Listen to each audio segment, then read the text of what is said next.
Nitwa Manu Ingoro TV Zone 250 ari filime nziza yitwa Imfubyi zigira ibanga.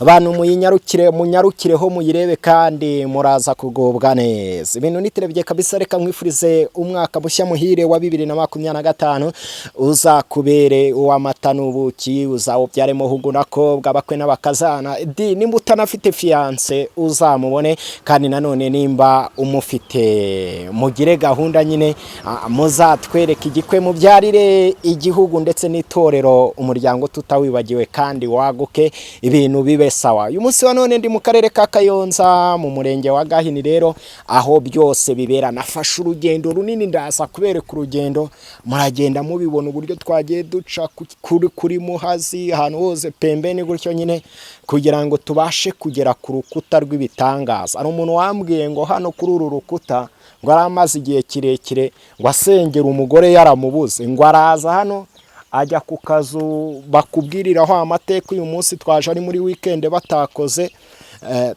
twahageze nyine ni weekend ntago bakoze, ariko ngo arahagera araharyama bati ndashaka umugore iminsi 2, ngo yaratashye ageze hagati hano hafi ku Mbuto z'Amahoro, abantu bazi mu karere ka Kayonza, ngo umukobwa ngo baramuhamagaye. Ngo ibyo nabyo ni ibitangaza bibera hano kuri uru rukuta rero, ariko icy'ingenzi ni ukugira ngo twibutse abantu ko umwuka wera ariho kandi akora, twebwe twamuhawe. Bibiliya bavuga ngo nibishoboka ko abisi bamuhabwa. Rero ndaza kubabwira ngo 20 ni mu Cyongereza on 24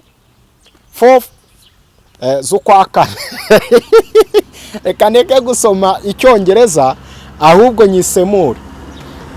Reka nyisemure, avuze ngo 20 z'ukwa kane hari mu gitondo, abantu rwose caho babona ibintu bikomeye cyane. Babona ikintu, igikuta cyasadutse, wide long crack into the wall, hagati ya santimetero 5 na santimetero 8 kuva hejuru tugera hasi. Abantu bibaza ikintu cyabaye, birabacanga ngo nta mvura yaguye, earthquake, ndetse nta mutigito wabaye, ndetse nta n'ikindi kintu cyaba kiri naco cyaba cyabiteye kugira ngo aho hantu hase nkaho haba crack, icyo gikuta gisadukemo. Muri kukireba uburyo bagishushanyije nyine, bibaza ngo ni iki cyabaye. Muri uko kwibaza ngo ni iki cyabaye, habayo Mr Jean Pierre Bigenimana. Uyu yari umufundi wanga kuri paruwasi. Hano hari paruwasi ikomeye cyane bita Katedrali, ngo yari umufundi, ngo baraye bamugejejeho amakuru ku gikuta cyacitse, agomba kubyuka mu gitondo aza kugiprepara nyine, cyangwa ngo agisane. Ngo mu kuhagera ngo asanga igikuta cyongeye gisubirana kwa kundi, ariko ifoto yo barayifashe muri kubibona. Barangije baravuga ngo ni ibitangaza byaba rubyiruko, bagabo tungana, babasaza hirwa, ngo kera twari dukijijwe, ngo kera ngo twuzuraga umwuka wera. Dore ibi byabaye ejo bundi 2004, ngo ibimenyetso byagaragaye mu mwaka w'1900 hano nyine, hano ko hagiye hazaba ibitangaza 31. Ibi ngibi ibyo mbabwiye ntago byanditse, muraza kubibona handi. Baravuga ati ucyakora abanyamasengesho bati koko babaho. Doranga bavuze ngo prayer request will receive a miracle answer. Babona ibisubizo mu bitangaza binyuze mu masengesho. Nanababwiye ko hari umusore wahaje yarariye indobo nka 500. Umukobwa ngo aramukunda, aramwihamagarira. Umukobwa aramubwira ati narindi gusenga, numva ijwi rimbwira ngo nkuhamagare, nomero yawe ndayibona mwiyerekwa, tiwashakaga umugore, none dore nanjye ndahari ndo umugore. Ngo yari amaze iminsi mike ya mu kazu, nzabereka mutere comment, nzagaruka mbase n'amateka yose uko bimeze. Ndetse n'uyu Mr Jean Pierre Bigirimana yari umufundi, tuzamuganiriza duha amateka uburyo bamubwira uze gusana, agasanga nta n'ikimenyetso gihari. Avuze ngo no sign whatever that something had happened to it. Aje gusana asanga nta n'ikimenyetso kigaragara yuko aho hantu higeze hacikamo. Abaturage batuye Gahini barabizi, nasomye amateka bambwira ko impamvu hiswe Gahini, iyi zone turimo ni zone y'abamisiyoneri nyine imeze sawa nyine.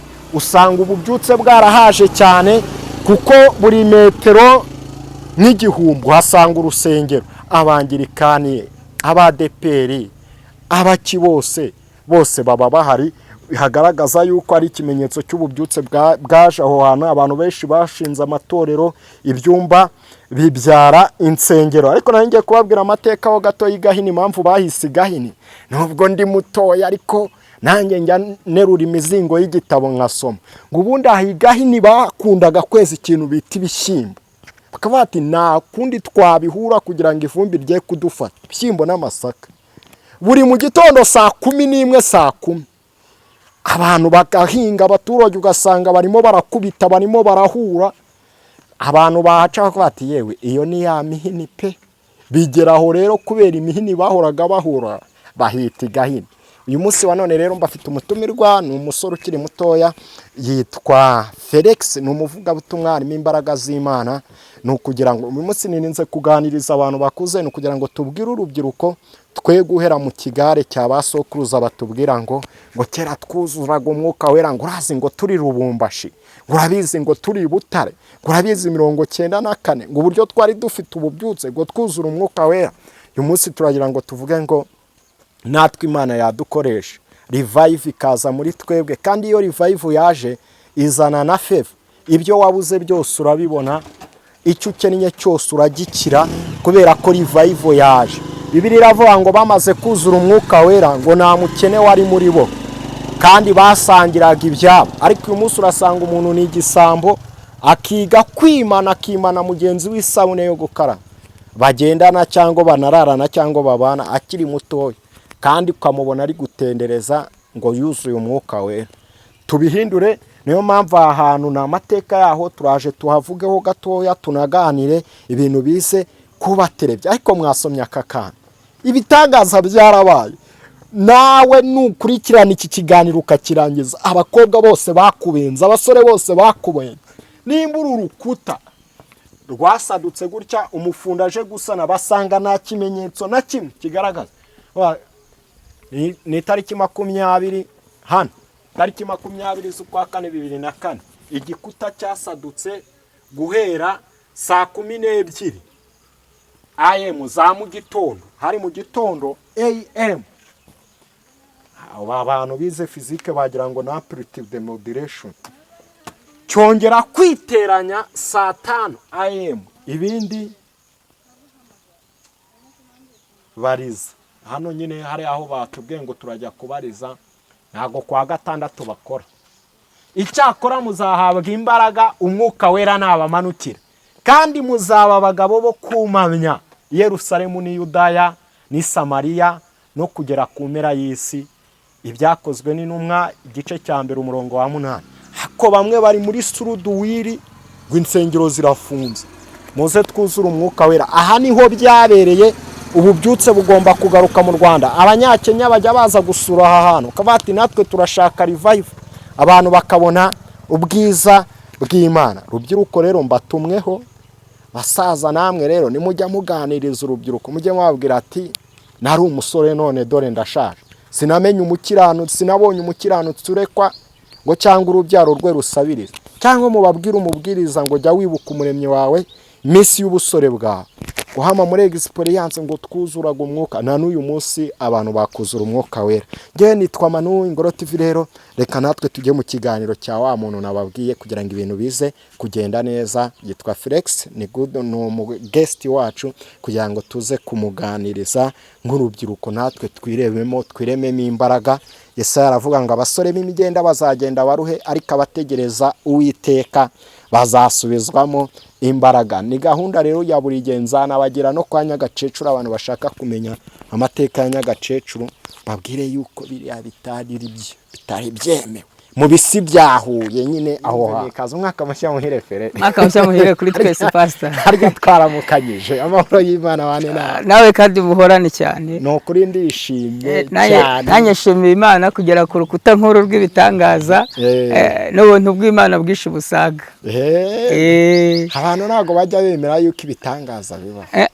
Numanga abantu benshi ntago bajya bizera imbaraga z'Imana kuko basa nkaho batazibona mu buryo batekereza. Ariko bisaba kubyizera. Niyo ngo uburyo bw'Imana buyoborwa no kwizera. Uko utemera ko urukuta rwasaduka, bivuze ngo ntabwo yakemera ko inkike z'Iyeriko zirundiye hasi nta wundi muntu ukozeho. Gusa barazengurutse gusa, Imana ikora ibintu byayo mu mwuka wayo. Rero batabyizera kandi bibera iwacu rero. Rero ngo n'iwacu byarabaye, wenda hari igihe bavugaga ati ibyo ni ibintu byanditswe n'abazungu, ntabwo twamenya ko izo nkuta z'Iyeriko zaguye hasi koko. Ariko hano urukuta rwarisatuye, ariko rero igitangaza gikomeye ni uko rwongera uriteranya. Na RDB yarabihamije. Na RDB yarabihamije, avuga ati ibintu rwose tubishyizeho n'ikimenyetso cyacu, n'umuntu wese uzaza azamenye ko ibyo bintu byabaye tubyemeje. Urumva rero abantu bakaba babyizera, bakemera ko byabaye kuko n'ibimenyetso birahari. Ariko abantu benshi ntibabyizera bitewe n'uburyo bafata umwuka wera mu buzima bwabo. Rimwe na rimwe baba banatekereza yuko wenda ari ibintu by'ibihimbano, akavuga ati ibi nibyo bahimbye wenda, ariko byarabaye. Abanyakenya si history y'Abakikuyu, iyo bari gusoma origin y'umwuka wera muri Afurika n'ibitangaza bikorwa n'imbaraga z'Imana, ahiga hini barahasoma. Hari n'uguhamagara ko bati ninza mu Rwanda wazaritse tukajyana igahini. Urumva rero ko abanyamahanga baba bamaze kumenya ubwiru bw'ikintu bakagisobanukirwa, ariko bene igihugu rimwe na rimwe ntibabimenye. Nabwo urumva nyine ni irinde sheka. Bibiliya yaravuga ngo yaje mube abe nibagira gute ntibamwemera. Turishimye cyane, impamvu nagutumiye wumve guwe neza, uhabwe umugisha n'Imana, wiyumvemo ikaze. Felix ni umusore urimo imbaraga z'Imana. Ndagira ngo winjire muri iki kirere, abari uhesha umugisha iki kiganiro n'abantu bagiye kugikurikira, cyane cyane abasore n'urubyiruko tungana, abari mu myaka y'urubyiruko batazi ibihe by'umwuka wera, aho basokuruza bajyaga batitira batari kwifuza za visa na za vewiti, nabyo nubwo ari byiza. Ugasanga bamba mu bihe byo gusenga, kuryo wabwiraga umuntu akakubwira ati Yesu azaza ejo, agahita wumva koko nibyo bagategereza. Ndagira ngo twinjirire rero mu isengesho kugira ngo dutangire ikiganiro cyacu twasenze, ntago dutindira abantu. Yego, murakoze. Reka dusenga Imana. Neshejwe no kuba umutumirwa kuri Ingoro TV. Ni ibintu by'igiciro cyinshi cyane, ikiganiro cyiza kibanda ku mwuka wera. Numvaga ari n'ikintu nari mfite inyota kubwiraho abantu umwuka wera. Reka twinjire mu isengesho tubone gutangira ikiganiro cyacu. Turagushimiye Mana Data wa twese wo mu ijuru, se w'umwami wacu Yesu Kristo, Imana idukunda cyane. Tugushimiye kuri Imana iturinda bukira bugacya. Tugushimiye kuri Imana ibana natwe, uri Imana itubabarira ku makosa tuba twakoze, uri Imana idutunganya ikatweza, ukadushyira ku kigero gikwiriye, ndetse ukatugeza ku gihagararo nk'icya Kristo nk'uko ijambo ryawe rivuga. Mana tugushimiye ko wabanye natwe, ukaba waraturinze, igihugu cyacu ukakirinda, abanyarwanda ukabarinda, imipaka yacu ukayirinda. Mana turagushimiye ko no muri aka karere ka Kayonza, muri umurenge wa Gahini, warinze abaturage baho, tukaba tugeza amagingo tugihumeka umwuka w'abazima. Ndagushimiye rero kuduhaye umwanya mwiza wo kugira ikiganiro cyiza. Bibiliya iravuga ngo iyo abana b'Imana bateranye baganira, umwuka wawe ngo ndetse nawe ubwawe uri Imana ngo uraza ugatega amatwi ukumva ibyo baganira, ngo hanyuma ibitabo bikabumburwa mu ijuru ngo bikandikwamo ngo urwibutso rw'abubahaga Uwiteka. Reka rero ubwami bwawe buze, icyo ushaka kibeho hano mu isi no mu ijuru nk'uko kiba. Mana ureke udutungisha ubugwaneza bwawe n'imbaraga zawe. Reka rero iki kiganiro tugiye kugira, Mana umwuka wera wawe tugiye kuvugaho ndetse mu kanya gatoya cyangwa kanini, Mwami aba ari we uza kutuyobora, aba ari we uza kudushoboza, aba ari we uza kutubashisha, kugira ngo n'abantu bazumva iki kiganiro, Mwami Imana tibazacyumve nk'ikiganiro gisanzwe, ahubwo bazumvemo umwuka wera n'imbaraga ze, kugira ngo babashe Data mwiza gusobanukirwa kurushaho. Ngaho tuyobore muri aka kanya keza, abari bana natwe udushoboze, byose bigende neza, dusenze twizeye mu izina ry'umwami wacu Yesu Kristo. Amen. Amen. Imana iguhe umugisha. Uba mu bintu byinshi bigiye bitandukanye, muri meditation, hanyuma nashidikanya muvuga ku mwuka wera. Ubundi umwuka wera ni iki? Kugira ngo abantu barabango umwuka wera ngo ni ukwititiza ukavuga mu ndimi, abandi ibintu bigiye bitandukanye. Umusore mu ngano yasobanukirwa gute umwuka wera ni iki? Kwa icyo tugiye kuvuga n'ibitangaza bya uburyo ugeze ku muntu imuhindura, akarika kuvuga ngo impamvu akashakira muri karane, ngo ubundi hari umuntu usambana umwuka wera ataramugira, ariko ndebye neza na Data wambwira ko yasambana Yego, urakoze cyane.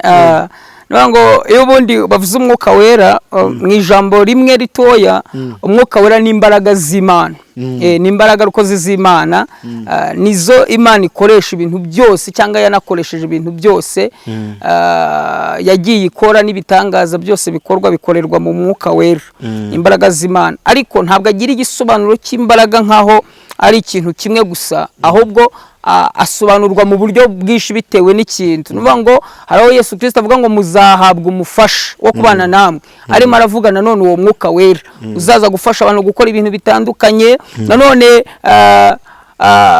Bibiliya iravuga ngo mu minsi y'imperuka, niko Imana yabwiye Yoweri, ngo mu minsi y'imperuka ngo nzasuka umwuka wanjye ku bantu banjye, ngo abasore bazahanura, abasaza nabo bazarota. Nuvuga ngo umwuka none habaje mu buryo bw'ubuhanuzi, kuba umuntu yakira imbaraga ariko zimutera kubona ibintu atarasanzwe abona.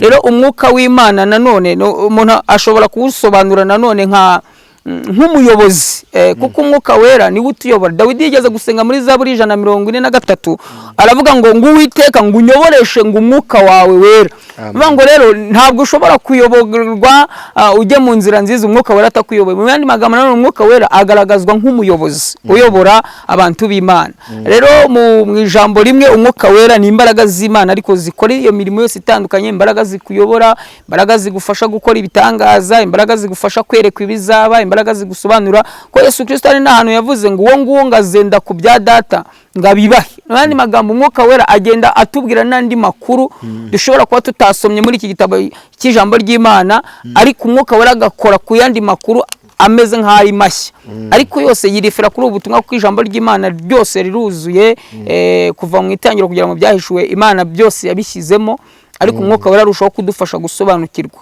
Rero umwuka wera ni imbaraga z'Imana zikorera mu bantu bayo. Amen. Yego. Imana iguha umugisha mwinshi cyane ku busobanuro bwiza duhaye bw'umwuka wera. Yego. Harabura iki rero kugira ngo abantu buzure umwuka wera? Habura iki? Ubona ari iki kibura mu bantu? Hari unabwira uko bati muzehe ati sha byihorere titwe twuzuraga umwuka wera. Habuze iki? Harabura iki? Ni ukuvuga ngo ikintu kibura cyangwa kidahari mu rubyiruko kugira ngo abantu buzure umwuka wera, banakora iby'imbaraga n'ibitangaza by'umwuka wera, nta kindi. Pawulo yandikira Abagalatiya hari ikintu yababwiye gikomeye cyane mu gice cya 6. Yarababwiye ngo ndavuga nti nimuyoborwa n'umwuka wera, ngo kuko aribwo mutazakora ngo iby'imibiri yanyu irarikira, ngo kuko ngo kamere yifuza iby'umwuka yanga, kandi ngo n'umwuka ibyo yifuza kamere nawe arabyanga, ngo kubera ko ibyo bintu bihabanye, ngo nicyo gituma ibyo mushaka gukora ngo atari byo mukora. Ahita avuga imirimo ya kamere ngo iragaragara, ntabwo ari ibintu bihishwe, ni ibintu wabona, ngo ariko n'imbuto z'umwuka zirahari. Rero kugira ngo umuntu umwuka wera awuzure, hari ibintu bibiri bikuza umwuka w'Imana. Ubundi reka nse nk'uvuze ku kintu kiba kugira ngo umuntu umwuka w'Imana awubone, kugira ngo umuntu avuge ngo umwuka w'Imana nawubonye bigenda gute. Nuvuga ngo umwuka w'Imana, nuvuga ngo umuntu awuhabwa atangiye kwizera Yesu Kristo umwami n'umukiza mu buzima bwe, nibwo umwuka w'Imana atangira kuza mu buzima bwe.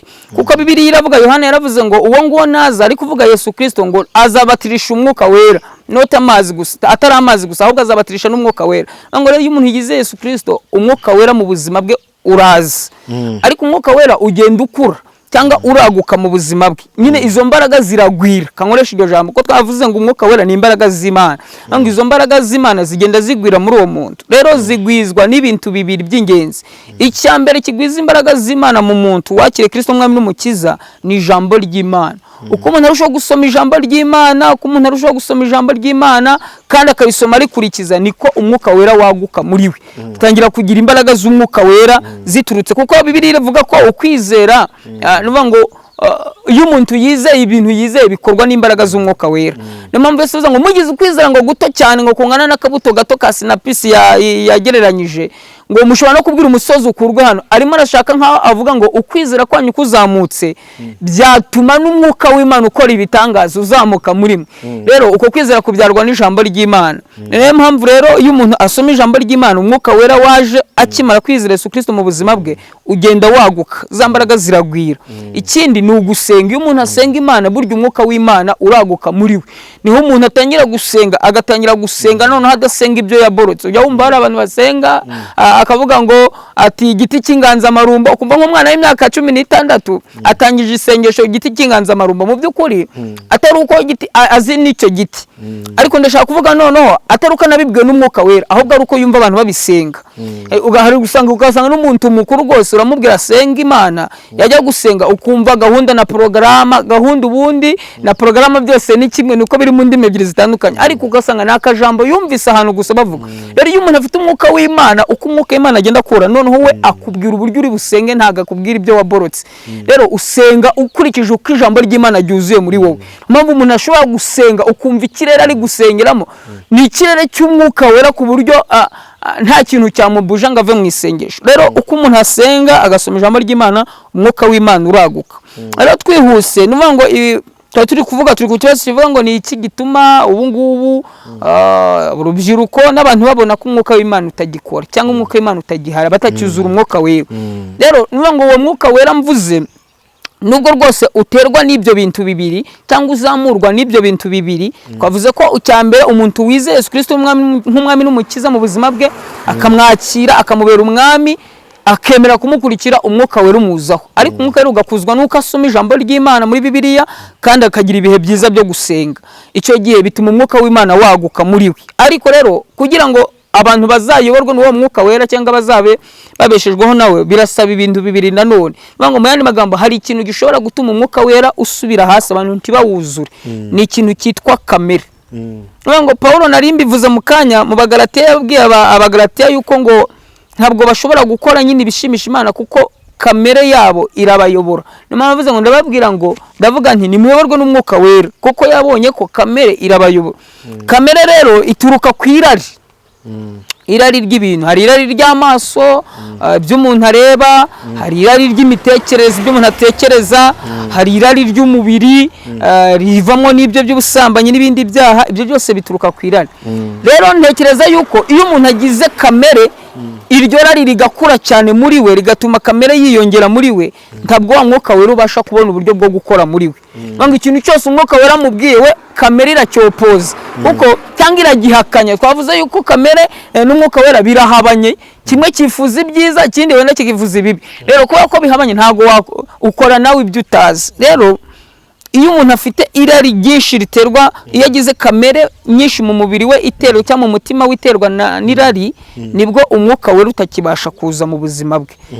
Muri ibyo yaravuze ngo mu gihe ubona ko utagifite urukundo, menya yuko uwo mwuka, ngo menya yuko uwo mwuka ngo yamaze kwigenda, ngo yabonye kuyoborwa n'umubiri wawe. Ngo rero iyo Umwuka w'Imana uri mu muntu, ariko umuntu akagira ibintu byinshi by'irari ry'umubiri birushaho kuganza umutima we, wa mwuka uba ngo ugeraho ukavamo, ukamuvamo, ukamushiramo. Abuntu nyine akagenda rwose nta Mwuka w'Imana ukimuyobora, ari irari ry'umubiri cyangwa irari ry'ibyisi. Rero Umwuka w'Imana ugenda ugabanywa n'ibyo bintu. Rero kimwe mu bintu bituma bubu batucyuzura Umwuka Wera cyangwa urubyiruko usanga Umwuka Wera ari mukiya muri bo, no kubera ibintu byinshi by'irari byuzuye iyi si kandi urubyiruko rukunda cyane. Urubyiruko rwikunda kureba ibintu byinshi. Ubu ngubu ama-YouTube arakora, atanga n'ibiganiro bibi biyobya, kandi twavuze ko iryo rari iyo rizamutse rizamura kamere, kandi kamere uko izamuka ibusanya n'ibyo Umwuka ashaka. Nibwo umuntu nyine kubera ko kamere yabaye nyinshi ntakibasha kumvira Umwuka w'Imana muri we. Rero uko ibyo bintu byose bigenda biba byinshi, ibyo ari kureba buri kanya gushaka kwirebera ibintu byose byamwongerera irari ry'ubusambanyi, ari gushaka kwirebera ibintu byamwongerera irari ry'umujinya, ibintu byose by'ibyaha bikagenda byongera kubera isi yuzuye mu irari. Wa mwuka ugenda ushira, wa undi yahawe akimara kwizera Yesu Kristo ugenda ushira, wa undi yari yarongerewe agenda asoma ijambo ry'Imana, noneho ntabakibona umwanya wo kurisoma, umwuka ugenda ushira, umuntu noneho ntabacyuzura Umwuka Wera. Handi ushobora gusengana n'abantu rwose mukamara n'isaha ebyiri musenga, ariko abantu batarihana ibyaha. Kandi wareka uvuga ijambo ry'Imana, abantu ariko bakaba batariyumva ko bakoze iki. Bibiliya n'umuririmbyi yavuze w'ijana na karindwi mu Gakiza aravuga ngo ngo umwuka wera akora imirimo ikomeye ngo niwo wemeza abantu ngo tugire ubwoba cyane ngo iyo tutakimwumva ngo twibaze ibyabaye. Ngo rero ntabwo umuntu ashobora rwose kwemezwa ko yakoze ikibi adafite uyu mwuka wera. Abantu rero kubera ko kamere yiyongera mu buzima bwabo, ibyaha bikaba byinshi, irari rikaba ryinshi, ntaba gifite umwuka umubwira ngo wakoze nabi. Uko rero umuntu amara igihe kinini atagira umwuka umubwira ngo wakoze nabi, ubundi ageraho agahinduka mubi kurushaho. Niyo mpamvu Bibiliya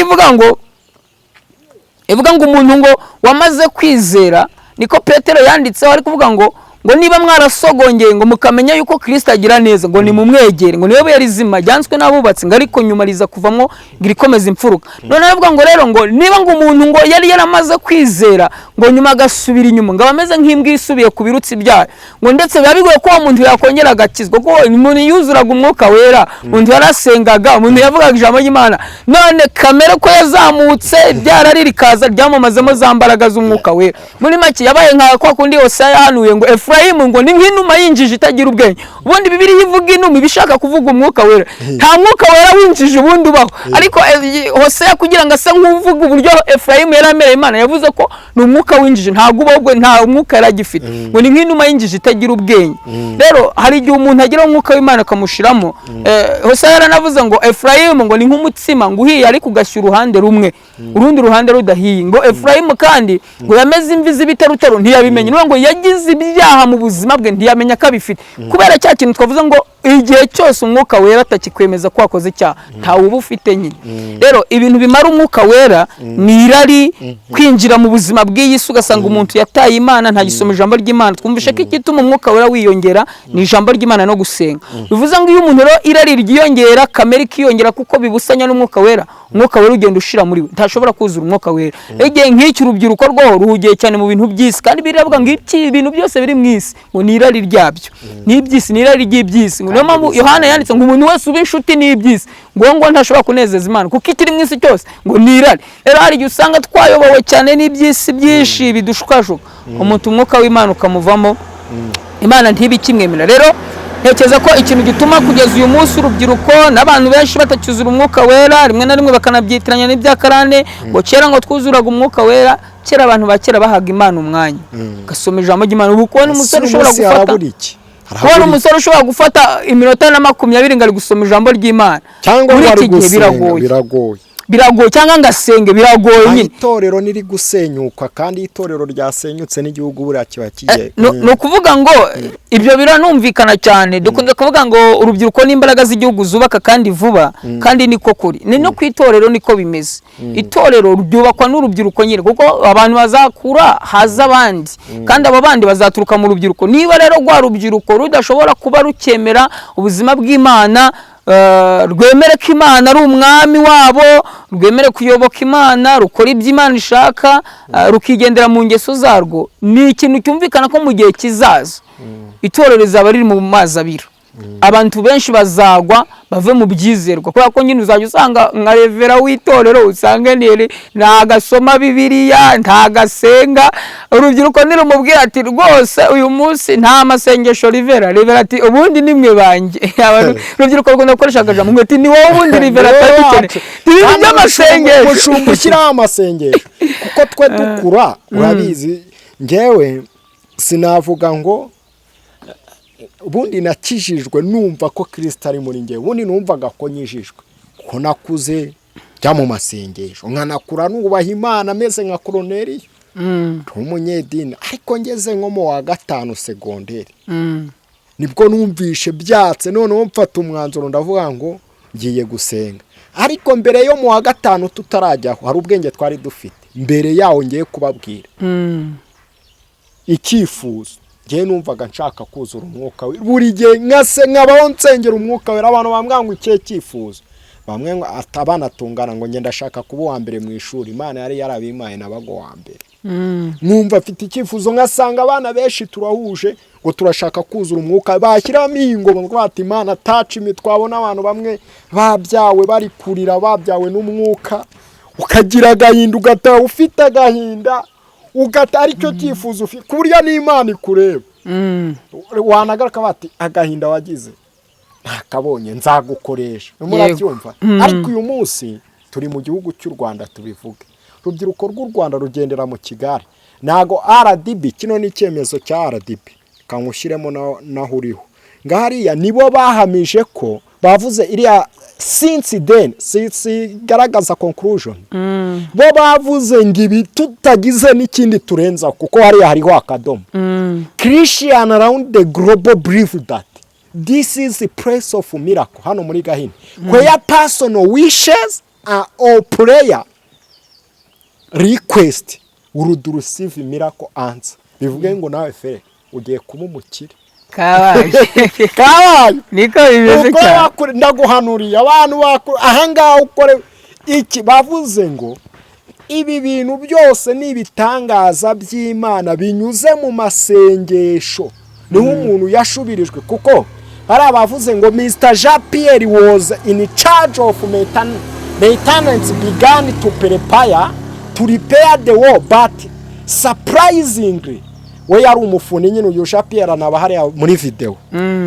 Ubutaha tuzaganira muri kumwe, tuzashaka uburyo tumugeraho tunajye haramo hano ubundi aha hantu bahita gutera. Kanze nkubwire ko aka gace kitwa mbyibuke neza, ariko nyine ibintu ni sawa ku rubyiruko babyumve.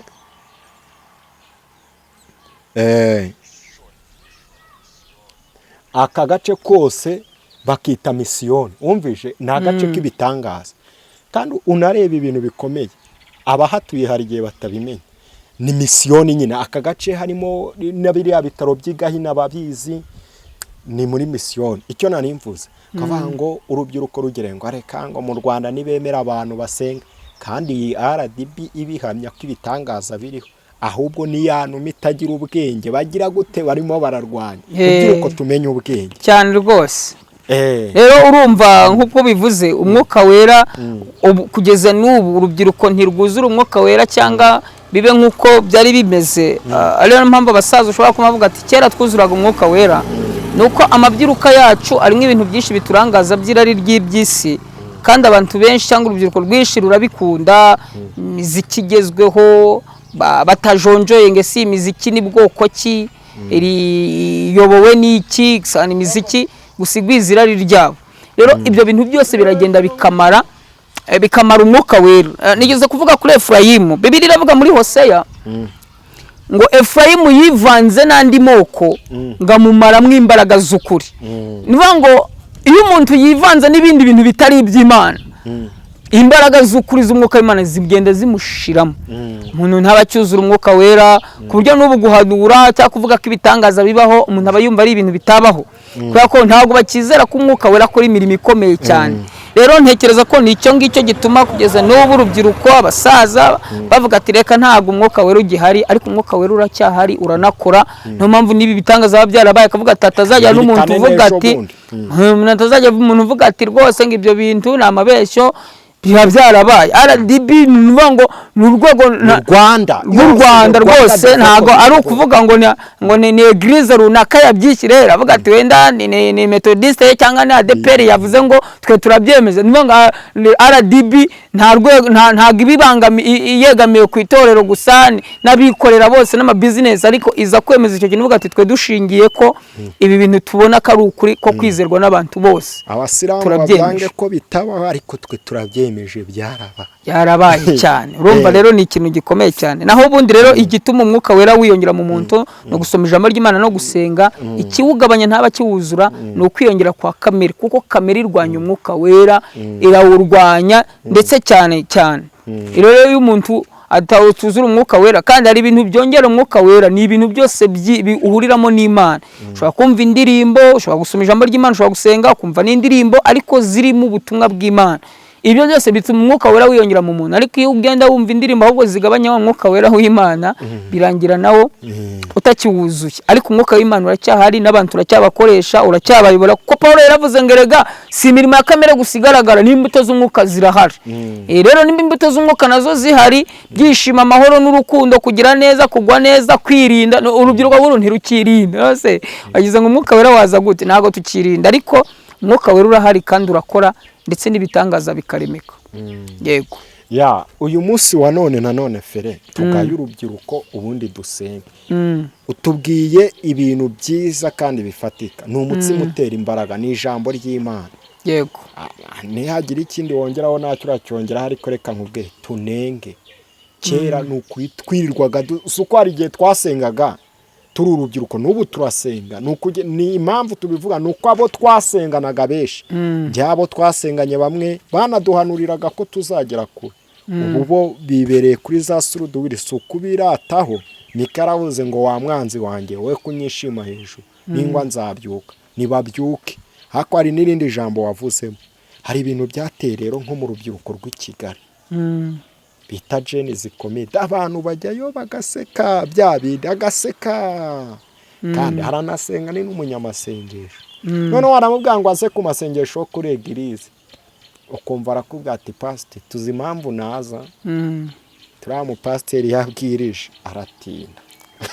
Yabwirije aba ari kutubwira, atubwira nabi, kwaki wawe yabwirije ku mwuka wera, yajya muri jeni zikomeye. Ba nyirayo si ugusebya ibyabo, nabo turabizi neza, ariko ibintu nabyo ni sawa. Iyo uhisemo nyine kimwe ibyo tubyihorera. Agatindayo hakaza nsabi, hagakurikiraho n'undi, ni umukirisitu. Mu gitondo ugasanga yahuye n'ibibazo. Ibyo ni ukubinenga bikomeye. Ndagira ngo rero aba bantu bavuga iki, wiga hano nibagiye kukuvunyishiriza kuri n'umunyeshuri muri kaminuza y'u Rwanda, ushima Imana. Ni umunyeshuri, ni umwintelektuwere, ni umunyeshuri uhagarariye abandi mu bintu byose kandi ijambo ry'Imana. Abantu bavuga iki, bakunda ibinezeza kurenza kumva ibinezeza by'isi, kurenza kumva nyine ibyo bintu by'Imana no gutekereza ku mbaraga z'umwuka wera. Ntekereza yuko ni ubuhanuzi. Ngewe numva igitangaje ni uko ariko bakorushaho kurimbuka, ariko ntabwo rwose ari ibintu bishya, ni ubuhanuzi. Pawulo yandikira Timoteyo ari kumubwira ku by'iminsi y'imperuka, hari ikintu yanamubwiye ari kumubwira mu minsi izaza. Yaramaze kumubwira ngo ugire umwete wo kubwiriza mu gihe gikwiriye n'ikidakwiriye, uhane, uteshe, rwose vuga ijambo ry'umwuzuro ry'ukuri, kuko mu minsi izaza. Pawulo yararimo yerekwa ahazaza h'urubyiruko rw'isi.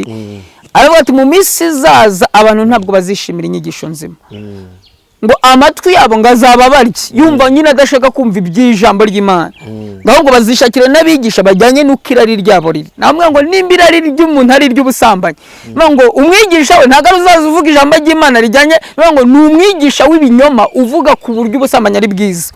Ngo nimba irari ryiwe ari rijyanye no kubeshya, azashaka umwigisha ujyanye n'irari ryo kubeshya. Wajya uvuga ati kubeshya buriya birakora, ujye ukoresha gutya. Nyine urumva akeneye ibyo bintu. Rero nta gitangaza kirimo kuba wenda urubyiruko rwakishimira cyane ibi byose ubona by'ibirangaza biraho ku isi, ni ukubera yuko turi mu minsi y'ubuhanuzi bwahanuwe ko bizaba. Ariko ni ikintu kigayitse kuba umuntu yari yaramenye Kristo agasubira inyuma. Abantu dukwiye no kugira amakenga ko Bibiliya iravuga ngo, Pawulo yandikira Abaheburayo, umwanditsi wandikiye Abaheburayo yaravuze mu gice cya 10 ngo niba dukora ibyaha nkana, ku 26, ngo niba dukora ibyaha nkana ngo kandi tumaze kumenya ukuri, ngo ntabagikeneye igitambo cy'ibyaha ngo umuntu yongere ababarirwe, ngo uretse ku muntu ategerezanya ubwoba umujinya w'inkazi w'Imana uzarya abanzi bayo. Rero umuntu ukagenda akava mu byizego akarwa burundu, burya niko abameze nk'uri kwiciraho iteka. Ntabwo abazonye upfa kubona ngo yagarutse mu rusengero ngabaye umuntu w'Imana, ubundi ibintu byose yari abizi imbere y'ukagwa. Niyo mpamvu burya dukwiye kwitondera n'ibyo twumva Pawulo yajyaga bivuga ngo mukwiye kwitondera ngo ibyo mu nicyo gituma mukwiye kwitondera ibyo mwumvise kugira ngo mudatembanwa mukabivamo. Urubyiruko rero rwinshi navuga ko rudominywe cyane n'ibyo bintu by'irari ry'ibyisi, ukumva barambirwa iby'Imana. By'Imana bakumva barabirambiwe, ariko nta kindi, ni mvuga ngo umwuka wa Satani ubiri inyuma y'ibyo byose. Kuki se umuntu mugana ashobora kurambirwa kumva pastor iminota 45, ariko nyamara akakubwira ko ashobora kureba na filimi y'amasaha 3 akumva atarambiwe? Niba ngo nta kindi, abantu nyine bakwiye kumenya ko Satani uburyo azakoresha azaca mu bintu byose byabanezeza, ariko abayobye rwose. Ntabwo mvuze ngo abareba amafilimi ntibayareba ko ari amafilimi inyigisho nziza hari yigisha abantu kubana neza, ariko ndagira ngo mbwire abantu bahumuka amaso bere kurangazwa n'iby'isi byinshi. Urubyiruko duhugiyemo byinshi cyane biri gutuma tutabasha no kuba twashyikira ubwami bw'Imana neza uko bikwiriye. Imana iratwifuza, yifuza ko dufata ibihe byo gusenga. Muri Mya 411 yari kuririmba ngo yidato mu ijuru ngo tora abasaruzi ngo ari kubatore muri dore uko amasega amaraho intama ngo kandi hagwiriye abatakwitayeho. Ngo rero iyi si nicyo kintu igwije. None se nimba umusore adasenga n'umukobwa adasenga nyine badakijijwe mu yandi magambo, ngo bakabyara umwana, urumva bazabyara umwana ukijijwe? Bibiliya ivuga ngo igiti cyose cyiza cyera imbuto nziza. Hari igihe tuba dutegereje ngo isi izaba nziza. Izaba nziza ute se? Abayikomokaho bo bari bande? Nabo ni babi.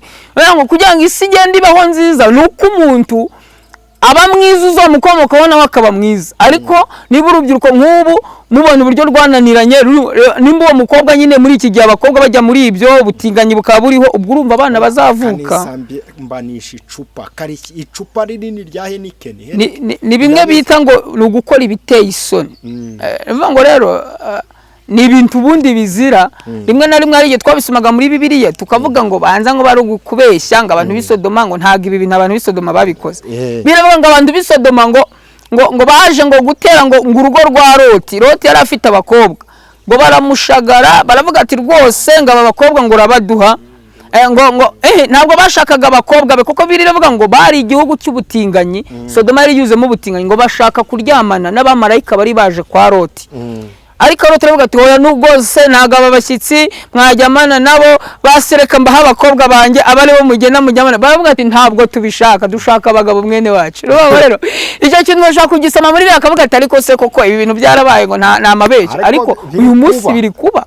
Ngo rero ni ubuhanuzi, ni umunsi biri kuba. None abantu barabimenye si n'ibintu by'ibanga ngo nubwihisha. Abantu baravuga ati ibyo ni ibintu bisanzwe, ni ibintu bisanzwe. Rero bivuze ngo ubutinganyi n'imico yose y'ubupagani nk'iyo izakomeza kubaho nimba abantu batizeye Imana, bizere Kristo wabambwe apfira ibicumuro by'abantu bose, ngo umwizera wese atarimbuka, bamwizera abahindurira ubuzima, abantu b'Imana babe bashya. Umwijima uzakomeza ukwira isi, kuko nyine abanyabyaha uko bagomeza kwaguka niko ibyaha bikomeza kwaguka mu isi.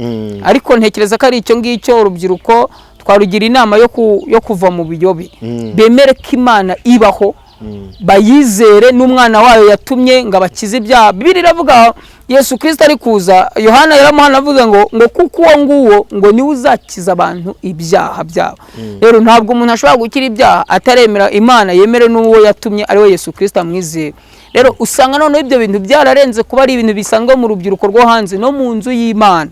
Usigaye usanga urubyiruko rusenga ariko rukabifatanya n'imigirire yabo hanze, kugira ngo rero wa mwuka wari ukumbwa ngo abantu batacyuzura umwuka wera. Ntabwo umwuka wari ukorana n'ibintu by'irari rya kamere, biranga nyine ibyo bintu iyo bihuye biba bibusanye. Usanga nyine n'umuririmbyi araririmba rwose, n'umubwiza butumwa like nk'uko ndi umusore avuga ijambo ry'Imana ni byiza, ariko ntabwo aramenya ikintu cyitwa kubaturwa n'umwuka wera. Umuntu nyine akabavutse abaye mushya, ngo warabifatanya n'ubuzima bwo hanze, rimwe na rimwe akabivanga ntabimenye. Umwuka w'Imana ukamuvaho akagomeza gusa akora bya bintu. Niyo mpamvu ari n'igihe abantu bitiranya impano z'umwuka w'Imana bakabyitiranya no kuyoborwa n'umwuka w'Imana, kandi ari ibintu bibiri bitandukanye. Umuntu rega umwuka w'Imana amugabira impano zigakora, ariko ashobora kugeraho ntabakiyoborwa n'umwuka w'Imana ariko za mpano ziri gukora. Niyo mpamvu abantu bavuga ati ariko icyo gihe Imana yimwita umunyabinyoma, ntabwo ibigikorana nawe. Ariko abantu bo baba bakomeza bumva ibintu, kuko birashoboka nk'ubu n'urugero haramutse habaye ikintu tuvuga cyangwa bijya bina umupastor akaba yarakoze nk'ibyaha ariko bitazwi, ataranihanye, ariko yarakibwiriza abantu bagafashwa. Ngo impano yo ntaho yagiye, ariko umwuka w'Imana ntawo agifite. Abanga afite impano ze. Rero hari igihe usanga urubyiruko narwo rushukwa n'ibyo, kuko akijya mu rusengero akaririmba, akumva ijwi rye riragenda nta kibazo, riragororotse, agatekereza ko ngo ubwo ngubwo rwose nta kibazo, n'abantu bakamutekereza ko akiri mu mwuka w'Imana. Ariko icy'ingenzi ni uko abantu bamenya ukuri kukababatura, umuntu akava mu byaha. Urubyiruko ruri muri byinshi, ariko inama twarugira ni uko iyi si irimo iragana mu mwijima ukabije, kandi abantu bazarizwa n'umwijima ukabije.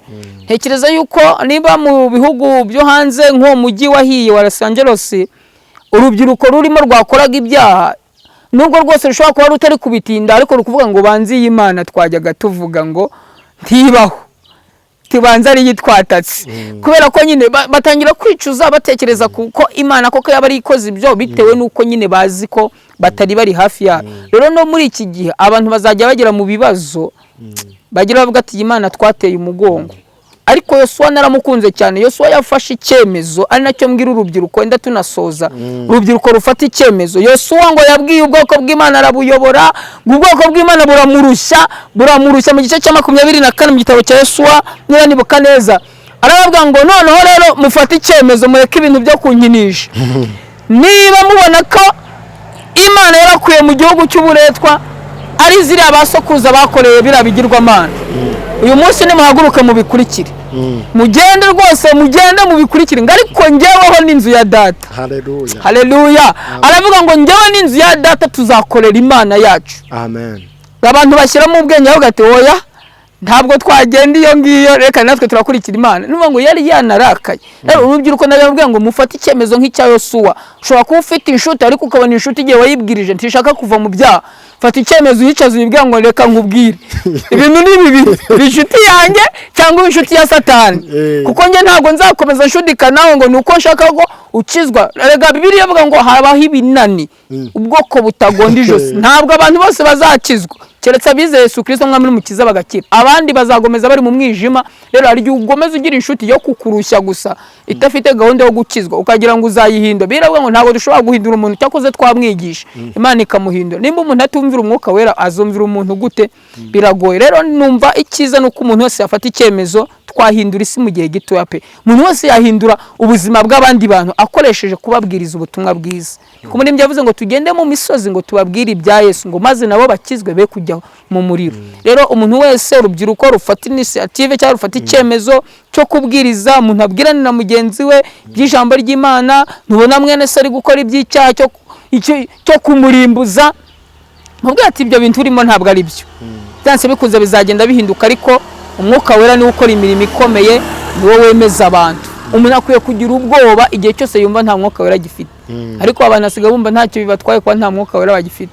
Ngo sese ngo mu rusengero ngo sinjyayo se ku cyumweru kari go se nsiba, ugasanga umuntu n'abapasiteri basigaye barakurakurisha icyacu gusa sinanga icyacu misi. Ugasanga ni ibyo ngibyo yashyize imbere by'imihango n'imigenzo ya edine, atari uko wenda Imana itayemera, ariko ikintu Imana gikomeye yazaniye abantu ni Kristo n'umwuka wera. Nicyo kintu gikomeye abazaniye. Bakire Kristo ababera umwami, abakiza ibyaha, bakire n'umufasha ukomeye ari wo mwuka wera uzabana nabakabayobora. Niyo mpamvu ubona abantu bataguhamya ko Yesu ari umwami bibagora. Bibiliya iravuga ngo byakozwe n'intumwa rimwe ku murongo wa 8 banza ari narera amagambo yanditse hariya ng'icyakora muzahabwa imbaraga umwuka wera nabamanukira. Yesu yabibwiye abigishwa be agira ngo abamenyeshe ko ntabwo bari abagabo bo kumuhamya igihe cyose batarakira uyu mwuka wera. Rero umuntu wese ashobora kuvuga ngo ngewe ngo nukuri ngo biranira ngo mba numva ngo nakizwa ngo ariko ejo bikananira. Nta mwuka wera ufite, ko nta mbaraga washobora zagushoboza gutsinda ibyaha udafite umwuka wera. Namusaba rero abantu nibamusabe, wigeze kubivuga, abantu nibagisenga basaba Imana ibeholeza umwuka wera. Niyo umuntu abayumva ngo nyine ngo bizikora. Rero ngo kandi Yesu avuze ngo mugomba gusaba mugasaba Imana ikabaha umwuka wera kugira ngo nyine abashoboze. Rero urumva ni icyemezo urubyiruko rukwiye gufata, rugasenga rugasaba Imana umwuka wera, kuko ibihe turimo byo ndakubwiza ukuri Pastor Emi, ndakubwiza ukuri ibihe turimo bigiye kuzana umuvumbu udasanzwe. Si nk'iki gihe abantu basigaye bumva ko ngo ntabwo basenga ngo kubera ko wenda urusengero rutujuje ibyangombwa babaye barufunze. Umuntu agahita ati ntabwo gusenga ko warahagaze. Urareba akantu Satani akora muri iyi minsi yo kuryamamo. Abantu bazongera kugaruka se nizinafungurwa, reka da bazaba bararambaraye. Kwa ko umuntu yumva nyine gusenga ari uko ngagira ngo icyo gihe ngo cyo kujya mu rusengero mwe nabo ntibaba basenga, bavumba amasengesho y'abandi. Abaza gusaka nicara unamuhaye isengesho ngo senga ntiyaje gusenga, ati dusengera ushobora kumva bimunaniye kandi ngazi ko ngo ngaza gusenga ari uko yateranye. Abantu bakwiye kumva ko gusenga bikomeza mu buzima bw'umukristo, ko Bibiliya iravuga ngo timuzi yuko ubwanyu atari inzu abantu bubatse, ubwanyu mwe muri inzu z'umwuka wera. Ngo ntabwo inzu y'umwuka wera ari ngombwa ngo ngo ibere rusengero duhuriramo nawe uri inzu y'umwuka wera. Niba umuntu adasenga se urumva atarafite ikibazo. Urusengero turagendana, abantu bere gutekereza byinshi. Urusengero turagendana, ziriya n'inzu duteraniramo ngo duhugurane, umwe nashima bigufashe, undi naririmba bigufashe, ariko urusengero ruri muri twebwe. Rero icyo kintu urubyiruko niba rutagishyizemo umwete, rukizwe ruyoborwe n'umwuka wera, umwijima uzakomeza uza kandi uzotutira abantu bose. Nk'uko umuriro nyine iyo uri kwakugeraho ugasaba ahantu hose, niko umwijima uri kugenda utwikira uzagera ku bantu bose. Cyiza rero nuko basenga bakemera ijambo ry'Imana rikaba batura, bakizera Kristo mu buzima bwabo kandi bakayoborwa n'umwuka wera. Yego ya reka tugushimire. Hari urubyiruko rumwe mu bihugu bigiye bitandukanye za Kenya, Abarundi babasha kumva ururimi rw'ikinyarwanda. Uracyari umunyeshuri, ntabwo urasaza nkatwe tuba turi muri starago ngo nanjye ariko narabikoraga. Iyo umuntu ari umunyeshuri nta kindi aba akora ni ugusenga. Gusenga, wagera hanze waribikiye y'amazi nanone akagutunga ugakomeza ukayongera. Nagira ngo utange nomero ya telefone. Hari n'umuntu wabatisi nkeneye kunsengera, wabwirije numva ndafashijwe, ndashaka kuzajya nkugurira amata yo kwishuri, ubundi ibintu bikabasa. Watanga nomero ya telefone? Nomero ya telefone ku muntu washaka ko tuvugana cyangwa yagize ikibazo ko mu kiganiro urumva byose ntitubivuga, ashobora kuba yagize n'akabazo ahantu mbashaka gusobanuza, ariko biroroshye. Nomero ya telefone yanjye ni 078 26 93 159. Yanyandikira kuri WhatsApp, yaba yampamagara, ndumva igihe cyose telefone mba nyifite, namwitaba nkamuvugisha nta kibazo rwose. Ariko by'umwihariko akampamagara ku kijyanye n'ubutumwa bwiza kurushaho, cyangwa kuguhesha umugisha, cyangwa kumpesha umugisha nk'uko uri kubyita. Ariko icyiza cyane kirushijeho nuko abantu batarimbuka. Ni ukuri mu by'ukuri urebye natekereza ko n'ikintu cyatumye rimwe na rimwe abapasitoro Imana itakibishimira bamwe, ntago ari bose, bamwe nuko bashatse kumva ibibahesha umugisha kurusha kubwiriza abantu kubakiza ibyaha. Kuko Imana ntabwo yigeze yanka ko abapasitoro hatagira baza kuntera amabuye. Ntabwo yanse ko bafata icya 10 n'amaturo bibatunge, n'uyu munsi irabibemerera, ariko yabonye ko basigaye bikundira cyane ahubwo ibyo kurusha ko bashimishwa n'uko umuntu yakijijwe. Rero mbivugiye iki, atagira umuntu wenda utekereza ibyo ngibyo. Ngewe ntago mfite ishengero mvuga ngo mfite itorero ryanjye ngo muzana amaturo. Ngiye ndi gushaka abantu bakizwa bakamenya ukuri bakava mu byaha, kuko nicyo kintu kibabaje. Ibindi Imana izabitwongerera nidushaka ubwami bw'Imana no gukiranuka, ibindi tuzabyongererwa. Imana igugisha. Afite channel yitwa Iratsinze TV, abantu banyarukireho bakore subscribe. Wakurikiye iki kiganiro abafite ijambo ryiza rya mu gitondo n'irya tambusa kuri channel ye, reka duheshe umugisha dusengera. Ngiye nitwa Manu Zone 250. Hari filime nziza yitwa Imfubyi Zigira Ibanga, abantu munyarukireho muyirebe biraza kubasawa, kandi Imana ibaha umugisha. Naduheshe umugisha. Nyuma y'isengesho nta kindi twongeraho, natwe turahita dusoza. Amen. Murakoze, reka dusenge. Nshimiye cyane televiziyo Ingoro TV yabashe kuntumira cyangwa channel, mwanyarukiraho mukabashyigikira, ni byiza cyane, bigatuma urajya ubona n'ibindi biganiro bitandukanye. Bakora ibiganiro byiza kandi bitandukanye, ahantu henshi uba ufitiye amatsiko, habereye ibitangaza, bajyayo bakaganira n'abantu benshi. Mwajya mukurikira cyane ibiganiro bihanyura. Reka dusenga Imana ibaha umugisha, ariko umwuka wera mumenye ko akora imirimo ikomeye, ari wowe wemeza abantu. Udafite uwo mwuka wera, Paulo yandikiye Abaroma mu gice cya 8 aravuga ati ndababwiza ukuri, umuntu wese utayoborwa n'umwuka wera ntabwo ari umwana w'Imana. Nashaka basengera mu itorero rizwi yuko rifite abayoboke benshi, ariko atayoborwa n'umwuka wera ntabwo azaba yitwa umwana w'Imana. Rero uyu mwuka wera ntabwo tumuvuzeho byinshi cyane, twashaka kwivugira ko yakoze imitangaza nk'uko inkike z'Yeriko zasenywe n'imbaraga z'Imana arizo twita umwuka wera.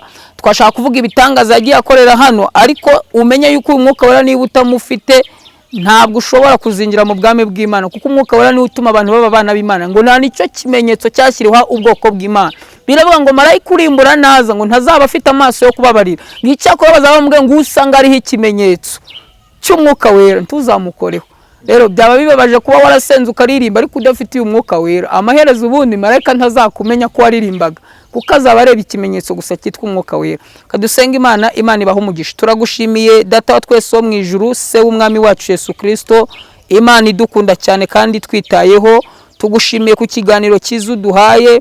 Abantu bawe bari bakwiriye kumenya uyu mwuka wera ukora imirimo ikomeye ukemeza abantu bari bakwiye kumenya uyu mufasha twahawe ngo dushoboze kunesha ibyaha. Abantu bari bakwiye kwemera bakizera izi mbaraga z'umwuka wera ko zikora kugeza n'aya magingo, kandi bakizera yuko umuntu wese uzifite aba afite imbaraga. Turagushimira kuri iki kiganiro cyiza duhaye. Hereza umugisha abantu bawe bose bagiteze amatwi, abazagitega bacyumvise cyaramaze kuba. Hari n'abandi bari mu mahanga kuko n'urubuga rugerwaho n'abantu benshi ku isi, ariko Mwami Imana turasenze ngo ubahereze kumenya iby'ibanga ry'uyu mwuka wera n'imbaraga ze, kugira ngo babaturwe bayorwe nawe. Pawulo yabwiye Abagalatiya ko bitashoboka rwose ko banezeza Imana nimba badafashe umwuka wera wice kamere y'icyaha mu buzima bwabo. Reka rero abantu bayorwe n'umwuka wawe Mwami Imana, ubashoboze gukora ibyiza bishimwa nawe, ubahe imbaraga zo gutsinda ikibi, ubuzima bwabo buhinduke, baba abana b'Imana bashyitse kandi buzuye Mwami Imana, badatwarwa n'irari ry'umubiri ahubwo bayoborwa n'umwuka wera.